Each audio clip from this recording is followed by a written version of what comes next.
ஐரோப்பாவில் கடந்த ஜூன் மாதம் ஏற்பட்ட தீவிர வெப்ப அலை காரணமாக வழக்கத்தை விட சுமார் 16,000 பேர் கூடுதலாக உயிரிழந்ததாக ஐரோப்பிய இறப்பு கண்காணிப்பு வலையமைப்பு தெரிவித்துள்ளது.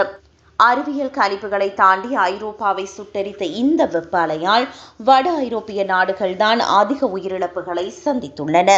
பிரான்ஸ், பெல்ஜியம் மற்றும் ஜெர்மன் போன்ற நாடுகள் வழக்கத்திற்கு மாறான இத்தகைய அதிக வெப்பநிலையை சமாளிக்க பழகாதவை என்பதால் அங்கு பாதிப்பு அதிகமாக இருந்தது. நியூயார்க் டைம்ஸ் தகவலின்படி ஐரோப்பாவில் வெப்பநிலை 37°C தாண்டிய போது வடமேற்கு நாடுகளில் மட்டுமே உயிரிழப்புகள் திடீரென அதிகரித்தன. வடக்கு பகுதிகளில் ஏசி பயன்பாடு குறைவாக இருப்பது தற்போது ஒரு அரசியல் பிரச்சினையாக உருவெடுத்துள்ளது.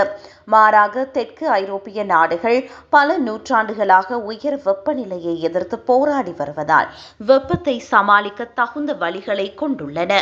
ஜூன் மாதத்தில் பரவலாக வைரஸ் தொற்றுகள் பரவும் குளிர்காலத்தை விட இந்த வெப்ப அலை காரணமாகவே அதிக உயிரிழப்புகள் பதிவாகியுள்ளன. ஐரோப்பாவில் வெப்ப அலைகள் அரிதானவை என்றாலும் கடந்த 2003ஆம் ஆண்டு ஏற்பட்ட வெப்ப அலை பல்லாயிரக்கணக்கானோரின் உயிரை குடித்தது குறிப்பிடத்தக்கது. மேலும் 2022ஆம் ஆண்டு ஜூலை மாதத்தில் ஏற்பட்ட வெப்ப அலையினாலும் 16,000க்கும் மேற்பட்டோர் உயிரிழந்ததாக ஐரோப்பிய இறப்பு கண்காணிப்பு நெட்வொர்க் தெரிவித்துள்ளது.